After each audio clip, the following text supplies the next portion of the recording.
Good morning student, today I will teach you lesson second. जो गद्य का lesson है सेकंड, ल्हासा की ओर, जिसके लेखक हैं राहुल सांकृत्यान, जिनका जन्म कब हुआ था 1893 में और जिनकी मृत्यु कब हुई थी 1963 में। तो हम इनका ये जो राहुल सांकृत्यान थे उन्होंने कुछ यात्रा वृत्तांत लिखे हैं। तो इन्होंने तिब्बत की यात्रा की थी, उसमें उन्होंने ल्हासा की ओर जो एक रास्ता है उसका वर्णन किया है। तो सबसे पहले हम राहुल सांकृत्यान का जीवन परिचय रीड करेंगे।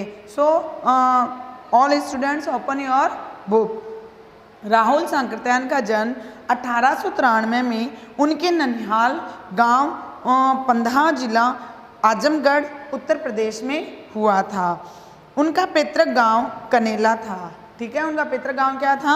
कनेला था। उनका मूल नाम केदार पांडे था। उनकी शिक्षा काशी, आगरा और लाहौर में हुई थी। ठीक है, और सन 1930 में उन्होंने श्रीलंका जाकर बौद्ध धर्म ग्रहण कर लिया था। तब से उनका नाम राहुल सांकृत्यान हो गया। राहुल जी पाली, प्राकृत, अभ्रंश, तिब्बती, चीनी, जापानी, रूसी सहित अनेक भाषाओं के जानकार थे। यानी उन्होंने क्या थे? कई भाषाओं का ज्ञान प्राप्त किया था। उन्हें महापंडित कहा जाता था। सन 1963 में उनका देहांत हो गया। यानी जन्म कब हुआ था? 1893 में और उनकी मृत्यु कब हुई थी? 1963 में। राहुल सांकृत्यान ने उपन्यास, कहानी, आत्मकथा, यात्रावृत्त, जीवनी, आलोचना, शोध और अनेक विधाओं में साहित्य सृजन किया। इतना ही नहीं, उन्होंने अनेक ग्रंथों में हिंदी में अनुवाद भी किया। मेरी जीवन यात्रा, दर्शन दिग्दर्शन, 22वीं सदी, वोल्गा से गंगा, भागो नहीं दुनिया को बदलो, दिमागी गुलामी, घुमक्कड़ शास्त्र उनकी प्रमुख कृतियां हैं। साहित्य के अलावा दर्शन, राजनीति, धर्म, इतिहास, विज्ञान और विभिन्न विषयों पर राहुल जी द्वारा रचित पुस्तकों की संख्या लगभग 150 मानी गई है। राहुल जी ने बहुत सी लुप्त प्राय सामग्री का उद्धार कर अत्यंत महत्वपूर्ण कार्य किया है। यानी जो सामग्री एकदम पूरी तरह से लुप्त हो चुकी थी, खत्म हो चुकी थी, उसका उन्होंने क्या किया था? उद्धार कर एक महत्वपूर्ण कार्य किया था। यात्रावृत्त लेखन में राहुल जी का स्थान अन्यतम माना जाता है, यानी अति उत्तम माना गया है। उन्होंने घुमक्कड़ी का शास्त्र रचा और उससे उन्हें होने वाले लाभों का, यानी उनके जो भी लाभ मिले थे उसका विस्तार से वर्णन करते हुए मंजिल के स्थान पर यात्रा को ही घुमक्कड़ का उद्देश्य बताया है। घुमक्कड़ी से जो मनोरंजन होता है, ज्ञानवर्धन होता है एवं अज्ञात स्थलों की जो जानकारी के साथ साथ भाषा और संस्कृति का भी आदान प्रदान होता है। राहुल जी ने विभिन्न स्थानों के, यानी अगर आप घूम घूम कर यात्रा करते हो और वहाँ का वर्णन करते हो तो वहाँ सभी तरह की चीज़ों की जानकारी मिलती है। यानी मनोरंजन भी होता है, ज्ञानवर्धन भी होता है, अलग अलग जो स्थान है, स्थल है, उनकी जानकारी भी प्राप्त होती है। राहुल जी ने विभिन्न स्थानों के भौगोलिक वर्णन के अतिरिक्त वहाँ के जनजीवन की सुंदर झांकी प्रस्तुत की है। संकलित अंश राहुल जी की प्रथम तिब्बत यात्रा से लिया गया है। यानी राहुल जी ने जब तिब्बत की यात्रा की थी उस समय से ये अंश लिया गया था, जो उन्होंने सन 1929 और 30 में नेपाल के रास्ते की थी। उस समय भारतीयों को तिब्बत यात्रा की अनुमति नहीं थी, इसलिए उन्होंने यह यात्रा एक भिखमंगे के छद्मवेश, यानी उन्होंने एक भिखमंगे का रूप धारण किया था और उसके कारण उन्होंने वो यात्रा की थी। इसमें तिब्बत की राजधानी ल्हासा की ओर जाने वाले दुर्गम रास्तों का वर्णन उन्होंने बहुत ही रोचक शैली में किया है। ठीक है, इस यात्रा वृत्तांत में हमें उस समय के तिब्बती समाज के बारे में जानकारी मिलती है। यानी तिब्बत का समाज कैसा था, वहाँ के रहने वाले लोग कैसे थे, वहाँ का माहौल कैसा था, वहाँ के लोगों का व्यवहार कैसा था, इसकी जानकारी लेने के लिए उन्होंने ये यात्रा वृत्तांत लिखा था या उन्होंने ये यात्रा की थी। अब वहाँ पे भारतीयों को जाने की अनुमति नहीं थी, इसलिए उन्होंने क्या किया था, एक भिखमंगे का रूप धारण किया था। और उसके बाद में उन्होंने क्या की, पूरी ल्हासा जो राजधानी है तिब्बत की उसकी उन्होंने यात्रा की थी।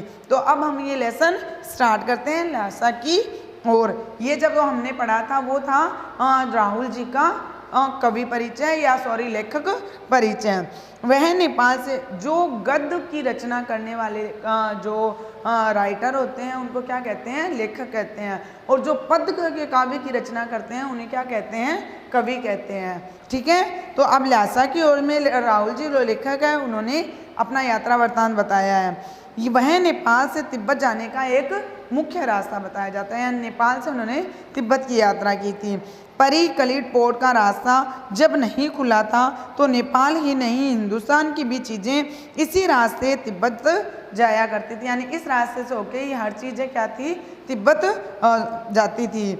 यह व्यापारिक ही नहीं सैनिक रास्ता भी था, इसलिए जगह जगह फौजी चौकियां और किले भी बने हुए थे।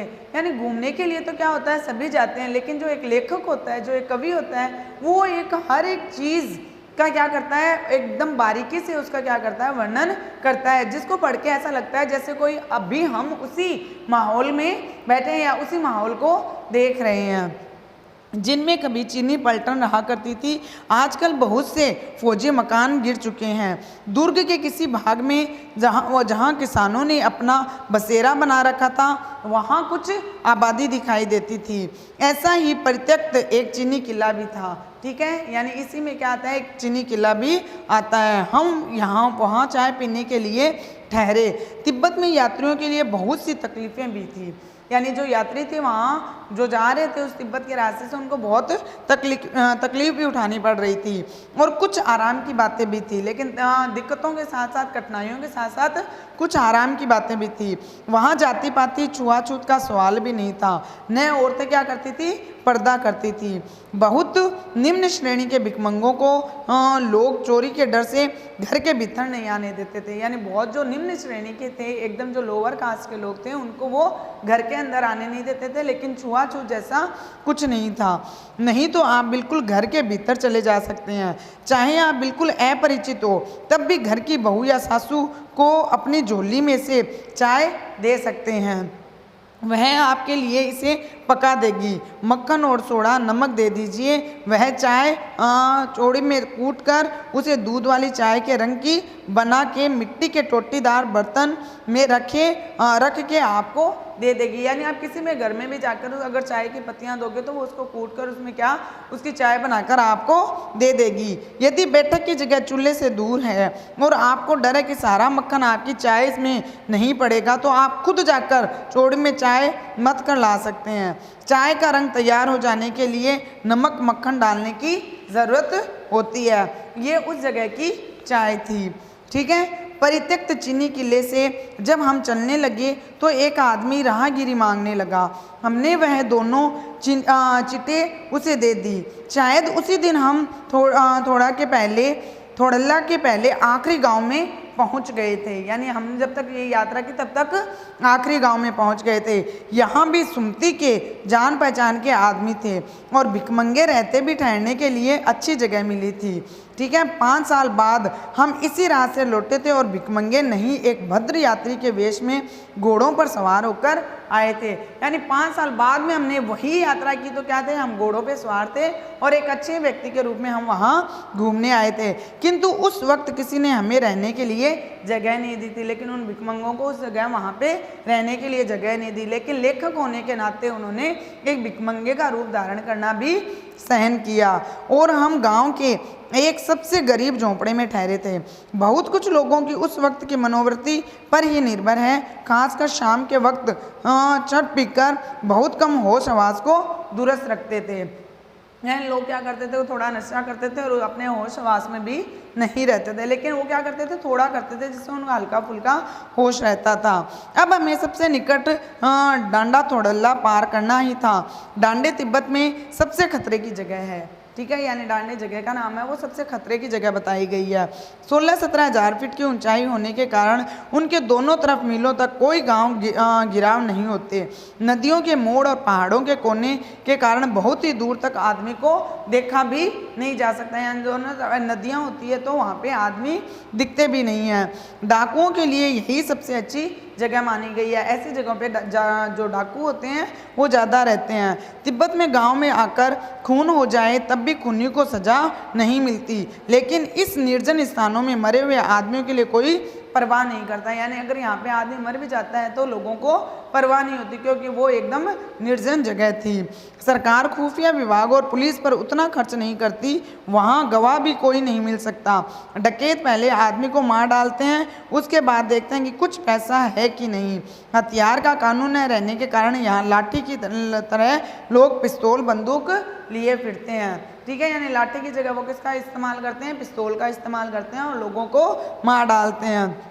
डाकू यदि जान से न मारे तो खुद उसे अपने प्राणों का खतरा होता है। गांव में हमें मालूम हुआ कि पिछले ही साल थोड़ल्ला के पास खून हो गया। शायद खून को की हम उतनी परवाह नहीं करते क्योंकि हम भिखमंगे थे, और जहां कहीं वैसी सूरत देखते टोपी उतार जीभ निकाल कुछ दया दया एक करके, मतलब दया दया का नाम लेते और उनको भिखारी के रूप में एक पैसा दे दिया जाता था। लेकिन पहाड़ की ऊंचाई चढ़ाई थी, पीठ पर सामान लाद कर कैसे चलते, और अगला पड़ाव 16-17 मील से कम नहीं था। यानी अब वो भिखमंगे तो बने हुए थे, उनको चोर डाकू का तो डर नहीं था, लेकिन फिर भी उनके अगर पीठ के ऊपर सामान रख के चलाया जाए तो कम से कम रास्ता 16-17 मील का था। मैंने सुमती से कहा, सुमती क्या था, उनका जो गाइड था उनको दिखा रहा था, ठीक है, साथ में जो था, यहाँ से लंगकोर तक के लिए 2 घोड़े कर लो, सामान भी रख लेंगे और चढ़े चलेंगे। ठीक है, अब उसने कहा कि 2 घोड़े कर लेते हैं, हमारा सामान भी उस पर रख लेंगे।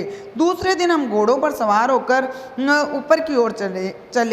डांडे से पहले एक जगह चाय पी और दोपहर के वक्त डांडे के ऊपर जा पहुँचे, यानी पहले चाय पी और फिर उसके ऊपर जा पहुँचे। हम समुद्र तल से 17-18 हज़ार फीट ऊंचे खड़े थे। हमारी दक्षिण तरफ यानी दक्षिण की तरफ पूरब से पश्चिम की ओर हिमालय के हजारों सफ़ेद शिखर चले गए थे। यानी अब उन्होंने अलग अलग दिशाओं में बताया कि वहाँ पे जो हिमालय के पहाड़ थे वो जा रहे थे। बीटे की ओर दिखने वाले पहाड़ बिल्कुल नंगे थे, न वहाँ बर्फ़ की सफ़ेदी थी न किसी तरह की हरियाली थी। उत्तर की तरफ बहुत कम बर्फ़ वाली चोटियाँ दिखाई देती थी, यानी उत्तर की तरफ कोई भी बर्फ़ की चोटियाँ नहीं थी। सर्वोच्च स्थान पर डांडे के देवता का स्थान था, जो पत्थरों के ढेर, जानवरों के सींगों और रंग बिरंगे कपड़ों की जड़ियों से सजाया गया था। यानी जो देवता का स्थान था वो भी इन चीज़ों के द्वारा सजावट की हुई थी। अब हमें बराबर उतराई पर चलना था। चढ़ाई तो कुछ दूर थोड़ी मुश्किल थी, लेकिन उतराई बिल्कुल नहीं थी। चढ़ाई मुश्किल थी लेकिन उतरने में हमें बिल्कुल भी जोर नहीं आया। शायद 2 एक और सवार साथी हमारे साथ चल रहे थे। मेरा घोड़ा कुछ धीमे चलने लगा। मैंने समझा कि चढ़ाई की थकावट के कारण ऐसा कर रहा होगा और उसे मारना नहीं चाहता था। धीरे धीरे वह बहुत पिछड़ गया था, यानी अब वो धीरे चल रहा था। इसका कारण क्या था, जो और लोगों का झुंड था उससे वो पीछे की ओर रह गया। मैं दैवनमस्तों की तरह अपने घोड़े पर झूमता हुआ चला जा रहा था। जान नहीं पड़ता कि घोड़ा आगे जा रहा है कि पीछे। जब मैं जोर देने लगा तो वह और सुस्त हो जाता। एक जगह 2 रास्ते फूट रहे थे। मैं बाएं का रास्ता ले मील 1.5 मील चला गया। आगे एक घर में पूछने से पता चला कि लंगकोर का रास्ता दाहिने वाला है। फिर लौटकर उसी को पकड़ा। यानी अब वो क्या हो गया था, घोड़े के कारण वो अपने झुंड से पिछड़ गया था। उसने रास्ता भी बदल लिया। फिर लोगों से पूछकर उसने वापस उसी रास्ते की ओर चलना शुरू किया। 4-5 बजे के करीब मैं गांव के मील भर पहुंचा था तो सुमती इंतजार करते हुए मिले। मंगोलों का मुंह वैसे भी लाल होता है, और अब मंगोल जाति के जो लोग होते हैं उनका मुंह कैसे बताया गया, लाल बताया गया है। और अब तो वह क्या था, पूरे गुस्से में थे। उन्होंने कहा, मैंने 2 टोकरी कंडे फूंक डाले, 3 बार चाय पी ली।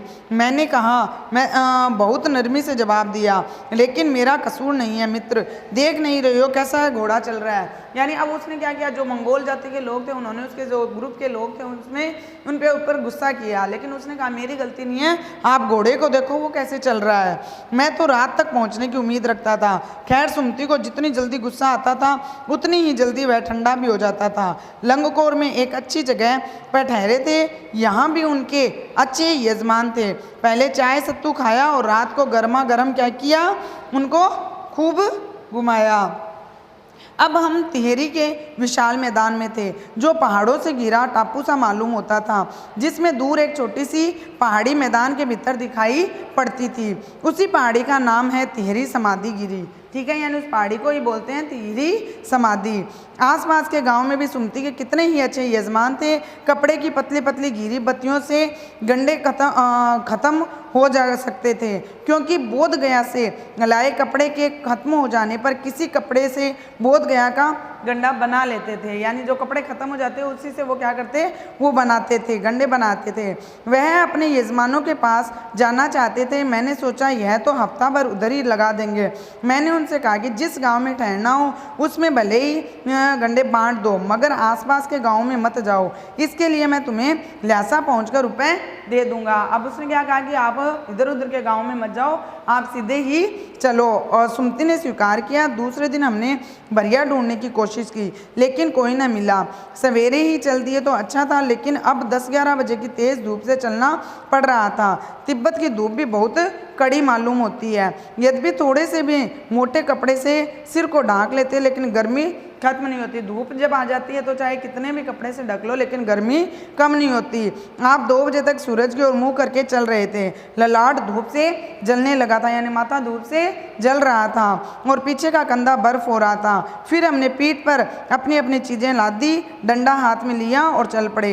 यद्यपि सुमति ने परिचित तिहरी में भी, लेकिन यह एक और यजमान से मिलना चाहते थे, इसलिए आदमी मिलने का बहाना कर शेखर विहार की ओर चलने के लिए कहा। उन्होंने यजमान से मिलने के लिए अब शेखर विहार जो जगह थी उधर चलने की ओर कहा। तिब्बत की जमीन बहुत ही छोटे छोटे जागीरदारों में बंटी हुई थी। इन जागीरों को बहुत ज़्यादा हिस्सा विहारों के हाथ में होता है, मठों के हाथ में होता है। ठीक है, विहार किसको बोलते हैं, मठ को बोलते हैं। अपनी अपनी जागीर में हर एक जागीरदार कुछ खेती खुद भी कराता था, जिसके लिए मजदूर बेगार मिल जाते थे। खेती का इंतज़ाम देखने के लिए वहाँ कोई भिक्षु को भेजा जाता था, जो जागीर के आदमियों के लिए राजा से कम नहीं होता था। यानी जो जागीरदार काम करने वाले लोग उनको मिल जाते थे और उनसे वो क्या करवाते थे, खेती करवाते थे। शेखर की खेती को मुखिया भिक्षु बड़े भद्र पुरुष थे। वह बहुत प्रेम से मिले, हालांकि उस वक्त मेरा भेष ऐसा नहीं था कि उन्हें कुछ भी ख्याल करना चाहिए था। यहाँ एक अच्छा मंदिर था। अब ठीक है, वहाँ पे एक अच्छा मंदिर भी दिखाई दिया। चलो वो आना नहीं चाहता, लेकिन जब आया तो उसको कुछ और अच्छी चीज़ें वहाँ देखने को मिली, जिसमें कंजूर यानी बुद्ध वचन अनुवाद की हस्तलिखित, यानी बुद्ध वचन के द्वारा जो अनुवाद की गई थी उसके हाथों से लिखी हुई 103 पोथियाँ रखी हुई थी। मेरा आसन भी वहीं लगा दिया गया, यानी वो जो बुद्ध का था, जो वचन की जो पोथियाँ थी वहीं पे उसका आसन लगाया गया। बड़े मोटे कपड़े पर अच्छे अक्षरों से लिखी हुई थी। एक एक पोथी 15-15 शेर से कम नहीं थी। सुमति ने फिर आसपास अपने यजमानों के पास जाने के बारे में पूछा। ठीक है, यानी उन पोथियों में जो वचन लिखे हुए थे वो भी बहुत अच्छे थे और मोटे अक्षरों में लिखे हुए थे। मैं अब पुस्तकों के भीतर था, इसलिए मैंने उन्हें जाने के लिए कह दिया। दूसरे दिन वह गए। मैंने समझा 2-3 दिन लगेंगे, लेकिन वह उसी दिन दोपहर बाद चले आए। अब वो क्या था, जो लेखक होता है वो किताबें पढ़ने में लग गया। उन्होंने कहा आप लोग जाओ, मैं यहाँ पे हूँ। मुझे ऐसा लगा कि वो 2-3 दिन लगेंगे उनको, लेकिन वो तो क्या थे, उसी दिन दोपहर को वापस आ गए। तिहरी गांव वहाँ से बहुत दूर नहीं था। हमने अपना अपना सामान पीठ पर उठाया और भिक्षु नमसे की विदाई लेकर चल पड़े, और जो बौद्ध भिक्षु था उससे विदाई लेकर वो वहाँ से निकल गए।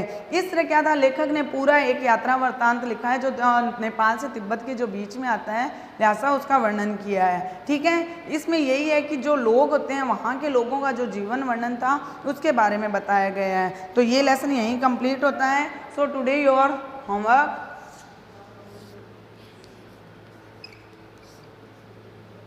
lesson 2, read lesson 2 and find question answer.